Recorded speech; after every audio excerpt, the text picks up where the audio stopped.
Hello everyone, আসসালামু আলাইকুম। Welcome back to my YouTube channel the notebook blog. আজকে share করব গেস্ট আসা উপলক্ষে বাসায় কী কী ইফতারের আয়োজন করা হয়েছে সেগুলো। চলুন শুরু করি। ইফতারের আয়োজনে ছিল ডাবলি বুট ভাজি, পেঁয়াজু, শাকের পাকোড়া, ছিল আলুর রোল।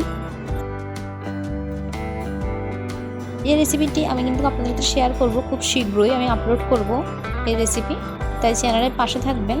ছিল গাজরের চপ, ছিল সালাদ, এছাড়াও ছিল জিলাপি, আর ইফতারে মাস্ট বি থাকবে খেজুর। এছাড়া ছিল বুন্দিয়া, ছিল হালিম। এখন বলি, এখানে জিলাপি বুরিন্দা ছাড়া সবগুলো আইটেম আমার আম্মুর হাতের তৈরি ছিল। কেউ যদি কোনো রেসিপি জানতে চান অবশ্যই কমেন্ট করবেন, আমি শেয়ার করব।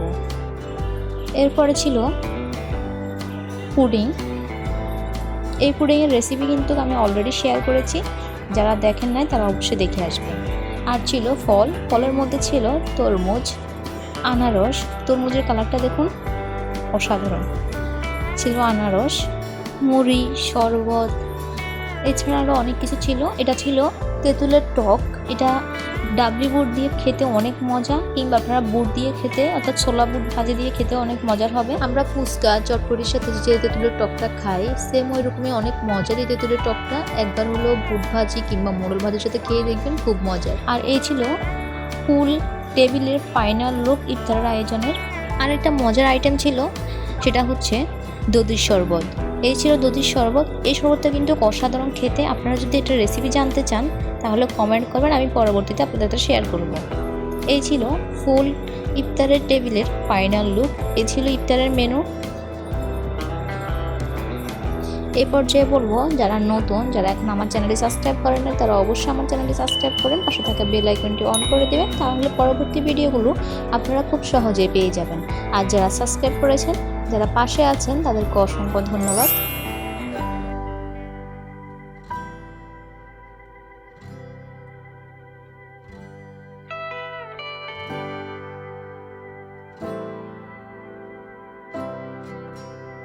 ইফতার সেরে নিয়ে নামাজটা পড়ে নিলাম মাগরিবের। এরপর নামাজ শেষ করে হালিমটা খেলাম। হালিমটা ছিল অসাধারণ স্বাদ। আমরা বাইরে থেকে যখন কিনে হালিম খাই না, তখন ওই হালিমের মধ্যে হাতে গোনা কয়েকটা পিস থাকে মাংসের, এছাড়া আর কোনো পিস থাকে না। কিন্তু আপনি বাসায় হালিম তৈরি করে খেলে আপনার ইচ্ছা মতো আপনি মাংস খেতে পারবেন, হালিমের মধ্যে মাংস দিয়ে রান্না করতে পারবেন। তাই বাইরে থেকে না কিনে হালিম বাসায় বানানোটাই আমার থেকে বেটার মনে হয়। হালিমের রেসিপি যদি জানতে চান অবশ্যই কমেন্ট করে জানাবেন, আমি পরবর্তীতে আপনাদের সাথে হালিমের রেসিপিটি শেয়ার করব।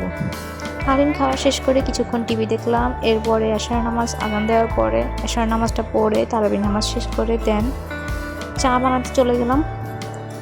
চা না খেলে তো চলবেই না। ইফতার শেষ করে কে কে চা খান অবশ্যই কমেন্ট করে জানাবেন।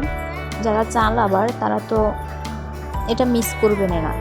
সারাদিন রোজা রেখে ইফতারের পর চা না খেলে কি চলবে?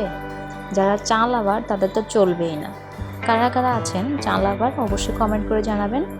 আমার ভিডিওগুলো যদি ভালো লেগে থাকে তাহলে অবশ্যই আমার ভিডিওটি লাইক, কমেন্ট এবং শেয়ার করবেন। আর যারা নতুন, যারা এখনও সাবস্ক্রাইব করে নাই, তারা অবশ্যই আমার চ্যানেলটি সাবস্ক্রাইব করবেন, চ্যানেলের পাশে থাকবেন।